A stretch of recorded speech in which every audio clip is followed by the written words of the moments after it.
morning everyone. Our topic of the day, the country of United States of America. This is the short detail about the country. The United States inherited England Anglo-Saxon common law and its system of social obligation, sheriff, constables, watchmen, and stipendiary justice as both societies became less rural and agrarian and more urban and industrialized. Crime, riots, and other public disturbance became more common. Yet Americans like that English were wary of creating standing police forces. Among the first public police forces established in colonial North America were the Watchmen, organized in Boston in 1631 and in the New Amsterdam, later New York City in 1647. Although watchmen were paid a fee in both Boston and New York, most officers in colonial America did not receive a salary but were paid by private citizens, as were their English counterpart. Police system. Law enforcement in the United States is decentralized. Federal authorities deal with violations of federal law that fall within their specific jurisdictions. There are approximately 65 different federal police agencies at the local level. Each of 50 sovereign states has its own state's legislature that enact criminal statutes under the state constitutions. Most of the U.S. states have police at all levels, municipals, country, and state level. They have a police agency. 4 types of police agency. Number 1, federal law enforcement agencies, state law enforcement agencies, country law enforcement agencies, and municipal police department. Federal law enforcement agencies. Federal law enforcement agencies legally part of the executive branch of the U.S. government are independent of other law enforcement agencies and legislative and judicial agencies. State law enforcement agencies. State in law enforcement agencies in the wake of labor management strife resulting from rapid industrialization, Pennsylvania adopted a state police agency to quell industry violence. Country law enforcement agencies. Sheriff Department enforces the criminal law in most rural and unincorporated portion of more than 3,000 counties in America. In instances, sheriffs do not interfere in municipal law enforcement because most incorporated towns and cities have their own police forces. In individual to country law enforcement, sheriff department have 2 other major duties. Municipal Police Department. Municipal Police Department, local police department make up the great bulk of law enforcement agencies in the United States. The New York City Police Department employs more than 37,000 officers, but most local police departments employ only a few people. 10,000 of nation department employ fewer than 10 sworn officers. Many such of one in California employ a single officer in most this small town. Crime is not a major problem. Next, department. Many Many cities in Orange County have their own police department. However, other choice that contract law enforcement service with Dunn County. This is the department police or police department.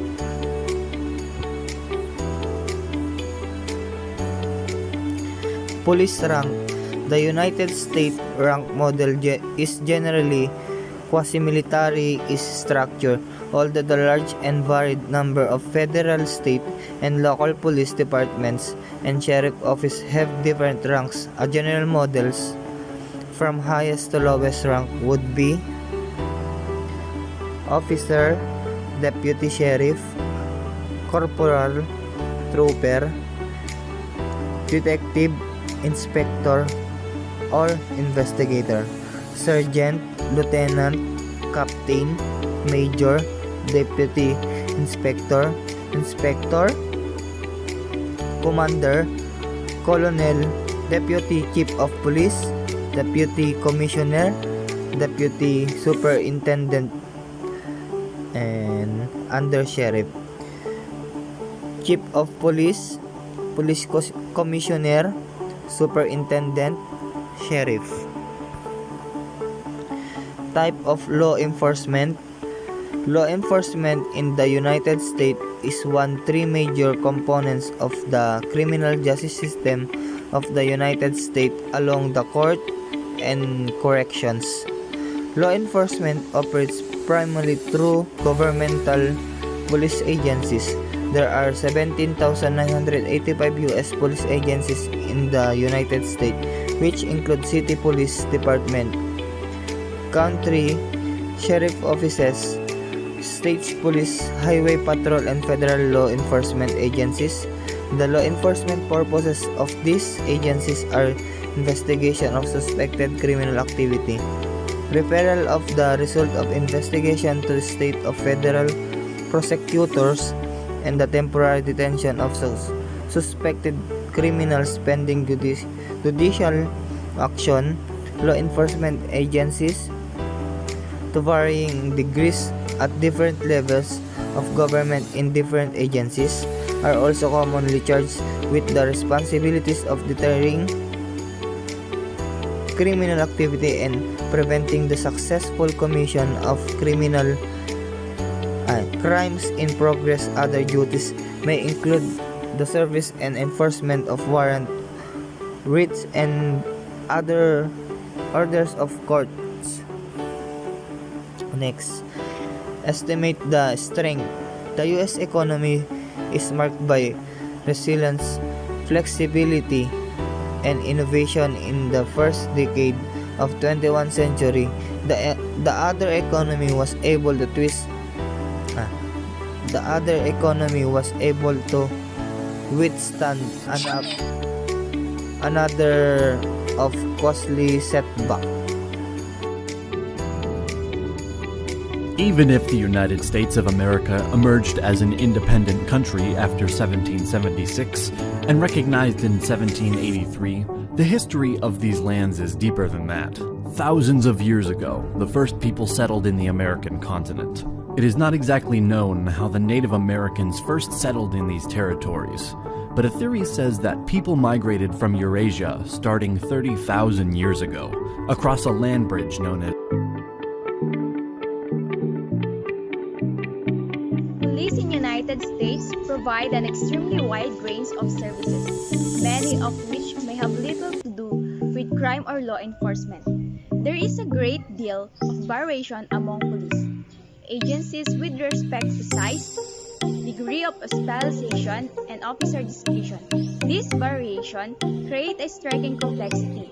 Still, police agencies share many common issues and challenges. Historical analysis reveals the root of many current issues in policy, such as professionalism, discretion, inefficiency, and corruption, and helps clarify the complexity and variation of police operation in the United States today. And now let us now move on how policing has evolved in the United States of America since its beginning in the 60s. Before a formal police system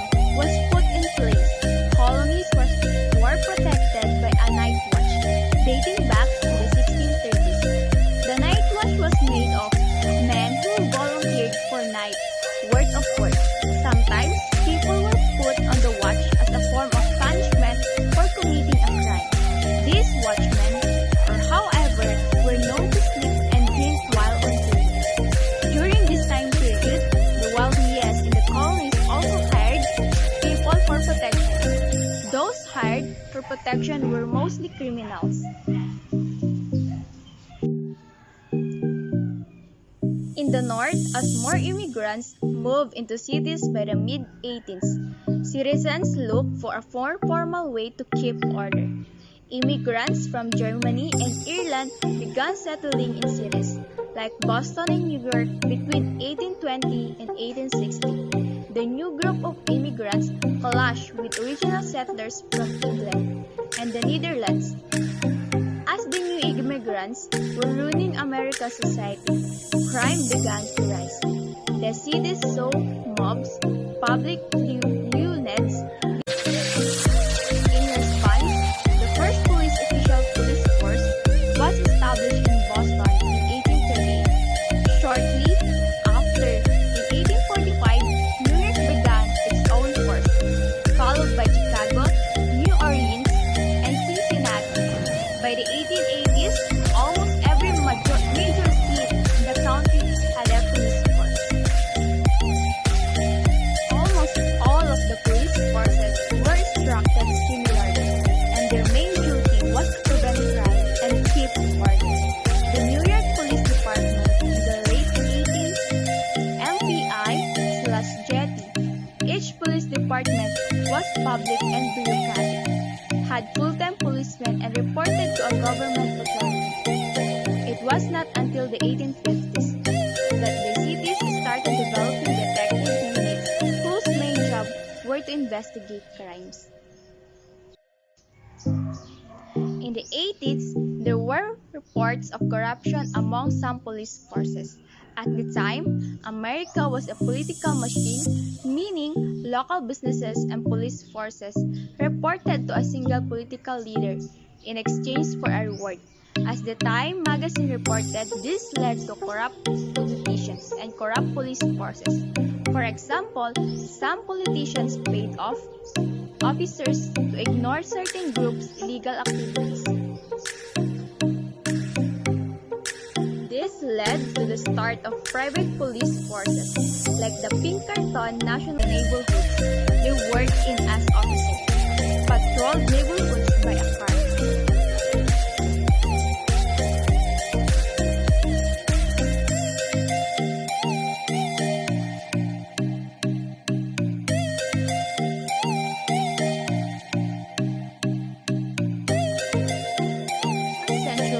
Police have been called out for their unfair treatment of black people and other minorities. Since September 11, our nation has engaged in a policy of institutionalized racial and ethnic profiling. U.S. Representative John Conyers said in 2002, if Dr. Martin Luther King Jr. were alive today, he would tell us we must not allow the horrific acts of terror our nation has endured to slowly and subversively destroy the foundation of democracy.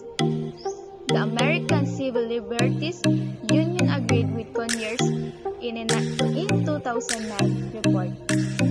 Police departments also began tactics like New York City stop and freeze, in which police officers stop anyone on the street they deem suspicious and pat the person down.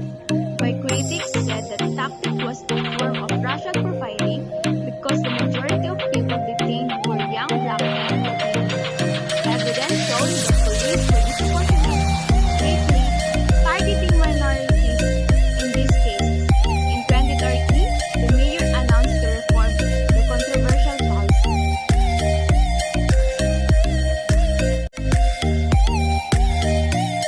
The United States Department of Defense, or the DoD, has a complex organizational structure. It includes the Army, Navy, the Marine Corps, Air Force, Space Force, and the Unified Combatant Command, U.S. elements of multinational commands, such as NATO and NORAD, as well as non-combat agencies such as the Defense Intelligence Agency and the National Security Agency. USA Recruitment Policy. Recruitment selection process follows a certain sequence. First, status test. Status test is applicant citizenship, possession, or ability to obtain driver's license, residency, requirements and age and educational level. Next, physical test. Physical test includes physical test, height, weight, proportionate test, vision test, and medical examinations. So sa physical test, dapat kailangan din ng physical agility.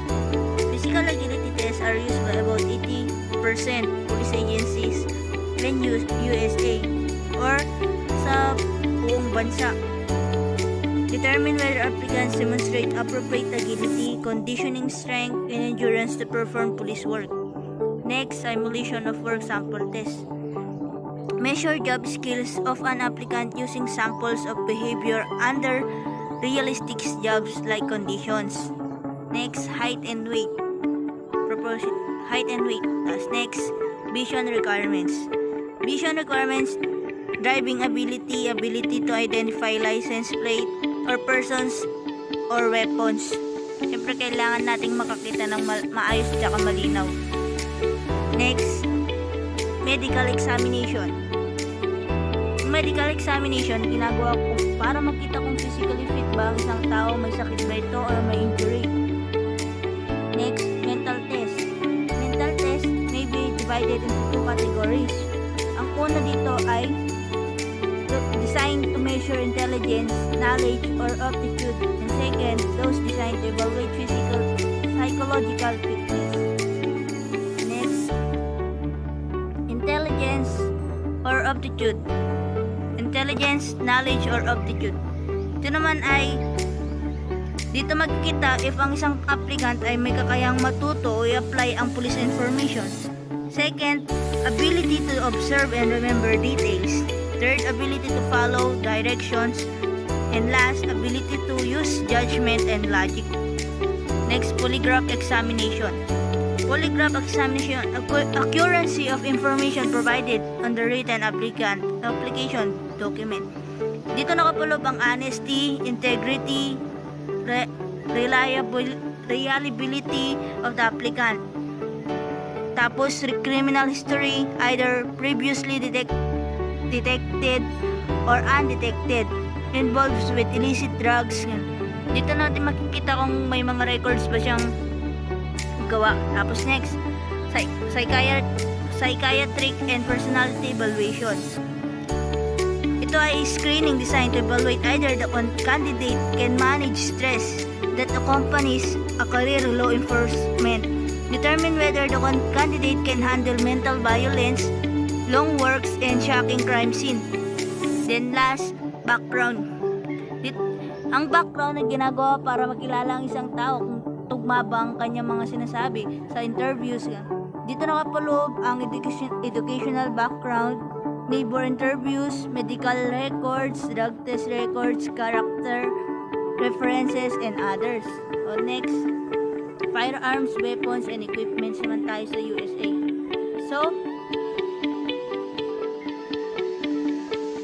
So ang una dito ay Glock 19. Glock 19 is an Austrian handgun manufacturer that prides itself on quality in 1988. They introduced the Glock 19 to the market. This model quickly became popular with officers for its lightweight design. So, ang Glock 22 naman. Glock 22 is the next firearm in line after the Glock 19 and looks quite similar at first glance. This is an American gun company. Ford Police Interceptor, utility police car, a Chevrolet Suburban, Charger Enforcer, American Police Fleet car, Harley Davidson motorcycle. Uniforms: Florida Highway Patrol in riot control gear. Ito ang ginagamit nila kapag may mga riot. Next, Berks County, Pennsylvania, Sheriff Deputies in dress uniform. Ito yung ginagamit ng deputies nila, ito yung uniform nila. California Highway Patrol SWAT Team in tactical uniforms. Sa SWAT team naman nila, ito yung ginagamit nilang uniform. US Park Police Officers in summer short sleeves uniform.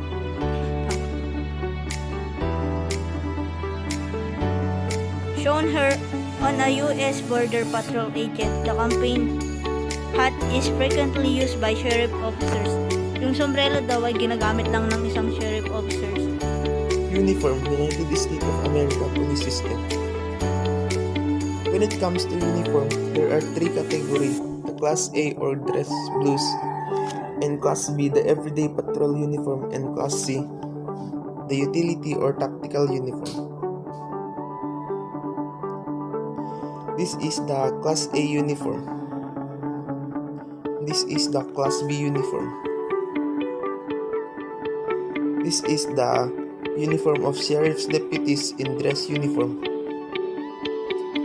This is the highway patrol SWAT team in tactical uniforms. This is the U.S. Border Patrol. This is the U.S. Park police officer in summer short sleeve uniform. Rank and insignia of United States of America police system. This ranking is from lowest to highest.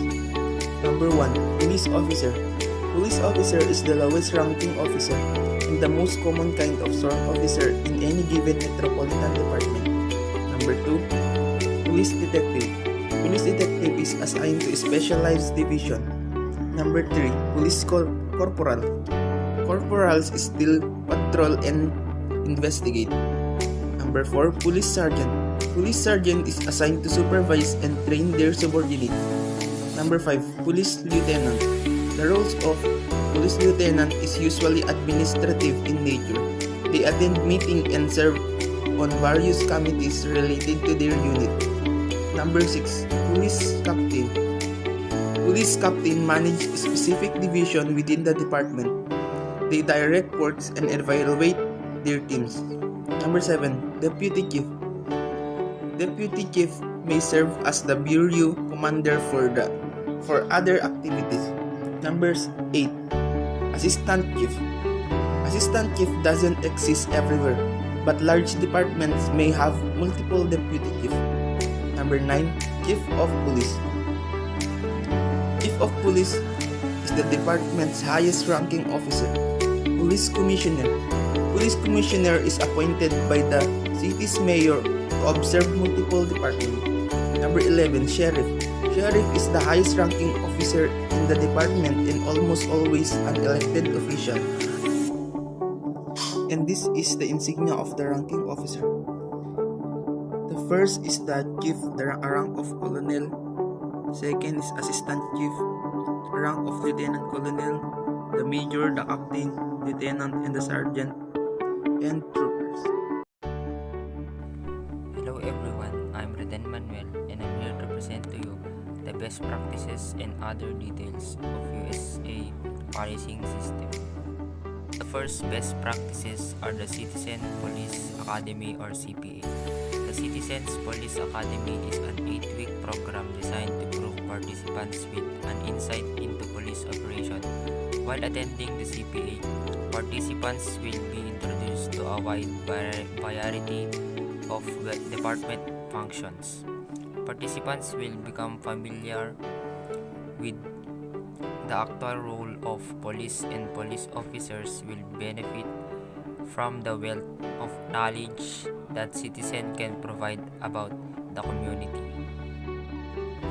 The Academy is presented in 8 to 2-hour sessions, offering some of the following or similar topics. First are the arrest procedure, use of force tactics, criminal investigation, firearms safety, canine patrol, hostage negotiation, traffic enforcement, and domestic violence. The second best practices are the Law Enforcement Explorer Program. It's a program sponsored by Boy Scouts of America for young men and women, aged 14 to 21. Law Enforcement Exploring is a youth development program centered around the 5 areas of program emphasis: career opportunities, leadership experience, life skills, service learning, and character education. The purpose of Explorer program is to educate and involve youths in police operation and to interest them in a future career in law enforcement. The explorer have many opportunities to apply the training they receive. For example, explorers volunteer at community events providing security, traffic control, fingerprinting, and assisting with community crime prevention programs. The third best practices is the High School Citizens Police Academy. The High School Academy is a 7-week program designed to provide participants with an insight into police operations. While attending the academy, participants will be introduced to a wide variety of department functions. The academy is developed to encourage youth to learn more about their police department and an overview of the law enforcement profession. The High School Citizen Police Academy is also presented in 8 to 2-hour sessions, offering some of the following or similar topics: arrest procedure, criminal investigation, canine patrol, use of force tactics, firearm safety, hostage negotiation, traffic enforcement, and domestic violence. The other details of USA is the Department of Homeland Security. The U.S. Customs and Border Protection Agency is also the largest federal law enforcement agency of the Department of Homeland Security. The responsibilities of the Department of Homeland Security included the following: prevention of terrorism and enhance of security management of national borders and administration of immigration laws and security of cyberspace and ensuring disaster resilience, security of the nation's air, land, and sea borders to prevent illegal activity and facilitation of lawful travel and trade, coordination of police activities among agencies at a variety of levels, and provision of training, grants, and resources. Another details are the United States Secret Service, aka USSS, or Secret Service is a federal law enforcement agency under the Department of Homeland Security charge. Another is the Federal Protective Service, or FPS, is responsible for policing, securing, and ensuring a safe environment in which federal agencies can conduct their business. FPS does this by investigating threats posed against over 9,000 federal facilities nationwide. State police agencies. State police agencies have the responsibility for traffic enforcement on highways, particularly in areas outside the city or township limits. Some agencies focus almost exclusive on traffic control, highway patrol departments, and other maintain more general enforcement powers, state police investigation departments. And the last details are the United States Marshal Service, or USMS, is a federal law enforcement agency in the United States. The USMS is a bureau within the U.S. Department of Justice, operating under the direction of the Attorney General, but serves as the enforcement arm of the United States federal courts to ensure the effective operation of the judiciary and integrity of the Constitution. It is the oldest U.S. federal law enforcement agency, created by the Judiciary Act of 1789 during the presidency of George Washington as the Office of the United States Marshal. The USMS, as it stands today, was established in 1969 to provide guidance and assistance to U.S. Marshal throughout the federal judicial districts. That's all. Thank you.